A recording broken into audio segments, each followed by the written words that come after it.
오늘 이 새벽에 함께 보실 말씀은 사무엘하 6장 17절에서 19절 말씀입니다.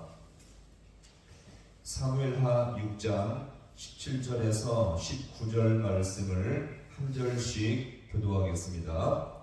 여호와의 궤를 메고 들어가서 다윗이 그것을 위하여 친 장막 가운데 그 준비한 자리에 그것을 두매 다윗이 번제와 화목제를 여호와 앞에 드리니라.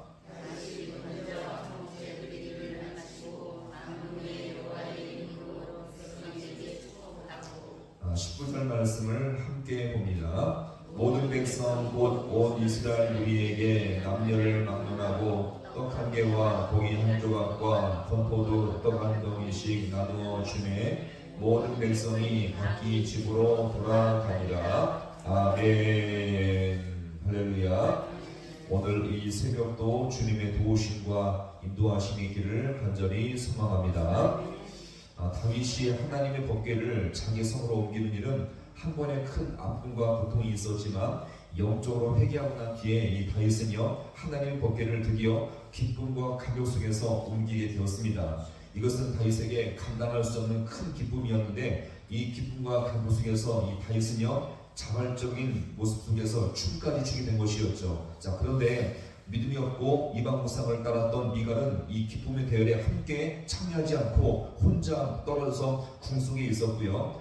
하나님 안에서 기쁨으로 춤추는 이 다윗의 모습을 보면서 업신여기며 비방까지 해버린 것입니다. 자, 이제 드디어 다윗은 이 법궤를 자기 성으로 옮기는 그런 감격을 누리게 되었죠. 이것이 오늘 이 부분의 말씀인데요. 자, 우리 6장 17절의 말씀을 함께 보겠습니다. 여호와의 궤를 메고 들어가서 다윗이 그것을 위하여 친 장막 가운데 그 준비한 자리에 그것을 드매 화목제를 여호와 앞에 드리니라. 아멘. 자, 하나님의 법궤는 이제 다윗이 미리 준비한 장막 속에 두게 되는데, 자, 이 장막은 어떤 장막이냐면 같이 합니다. 임시 장막.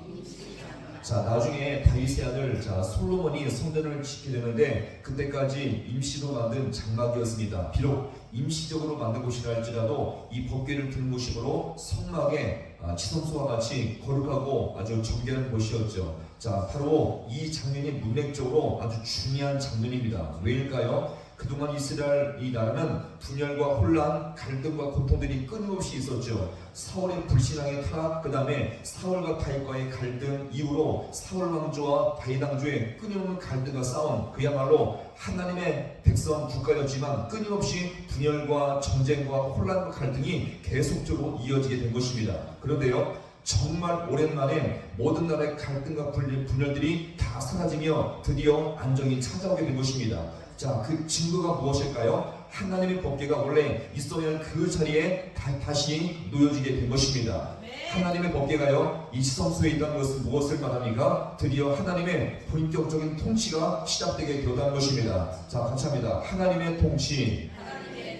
자, 이제 하나님께서 당신의 백성을 통치하고 다스리겠다는 것을 이 법궤가 성막 속에 있다는 것을 여기서 잘 보여주고 있는 것이죠. 자, 그리고 다윗은요 이곳에서 제사장들을 통해서 하나님께 제사를 드리게 되어집니다. 자, 이때 다윗이 드린 제사는 두 가지인데 오늘 이 본문에 보시면 어떤 제사였습니까? 번제와 화목제였죠. 자, 번제를 드렸다는 것은 하나님의 영광을 위해 내가 헌신하겠다는 것을 보여주며, 화목제를 드렸다는 것은 하나님과의 관계가 그동안 멀어졌는데 이제 하나님과 화목하며 살게 해달라는 의미의 제사였던 것입니다. 자, 이렇게 다윗이 제사를 마친 후에 한 것이 무엇입니까? 자, 이어지는 우리 18절의 말씀을 함께 봅니다. 다윗이 번제와 화목제 드리기를 마치고 만군의 여호와 이름으로 백성에게 같이 합니다. 축복하고.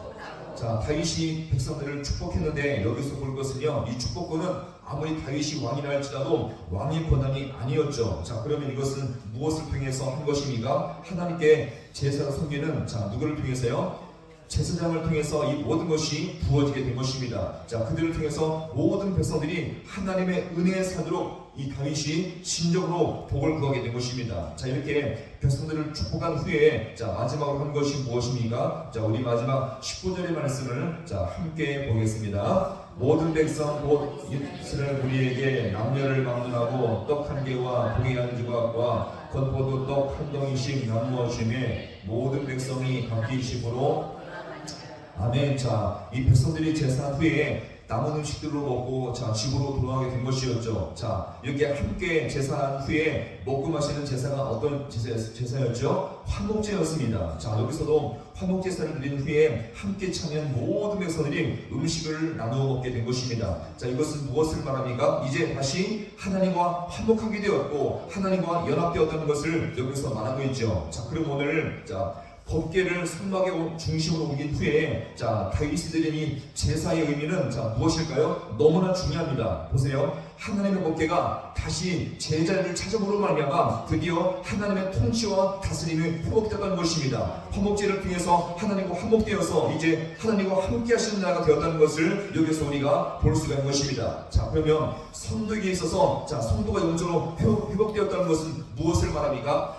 다시 교회 나오고 다시 말씀을 읽는 것이 아니라 그 내면 속에 하나님의 통치를 경험하는 것이 바로 성도의 회복의 증거인 줄로 믿으시기 바랍니다. 오늘 우리가 하나님의 통치를 받을 수 있기를 간절히 소망합니다. 왜요? 하나님의 통치를 받을 때 영적으로 내가 살며 가정이 살며 교회가 살고 나라가 살 줄로 믿으시기 바랍니다. 이런 주님의 통치가 말씀의 통치이며 말씀을 따라 살아갈 때에 하나님의 회복이 모든 곳에 임할 줄로 믿으시기 바랍니다. 따라서 이는 내 겉모습만 우리가 교회 살아가는 것이 아니라 내 내면 속에 주님의 통치가 회복되어서 모든 삶 가운데 주님의 역사와 일하심을 맛볼 수 있는 우리 모든 성도가 될 수 있기를 주님의 이름으로 간절히 축원합니다. 기도하시겠습니다.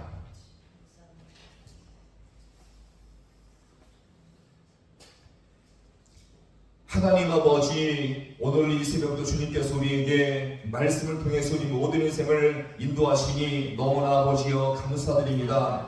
오늘 다윗이 법궤를 중앙 성수에 다시 모셔놓았을 때에 이것이 하나님의 다시 한번 통치와 다스림을 인정하게 되었던 것처럼 오늘도 우리가 아버지 이 땅을 살아갈 때에 교회 생활 속에서 단지 몸만 아버지 교회 나오는 것이 아니라 주님의 통치와 진정한 다스림을 경험할 수 있는 우리 모든 귀한 백성들 되게 하여 주옵소서. 하나님의 통치는 말씀의 통치인데 우리가 말씀이 선포될 때마다 그 말씀이 내 말씀 되게 주님께서 인도하여 주시옵시고 이 다스림을 받아서 아버지 하나님 우리 모든 신령이 살게 하시며 가정이 살게 하시며 교회가 살게 하시며 자, 이 어둡고 아버지 썩어지는 이 나라가 다시 한번 회복될 수 있도록 우리 주님께서 함께하여 주옵소서. 하나님 아버지 모든 회복의 이 붕의 역사가 나로부터 시작된 줄을 믿사오니 이 귀한 아버지 주님의 영적인 아버지와 다스림과 통치를 받음으로 말미암아 이 안에 속에 주님의 일하심과 주님의 영광을 맛볼 수 있는 우리 모든 귀한 백성들 되게 하여 주옵소서.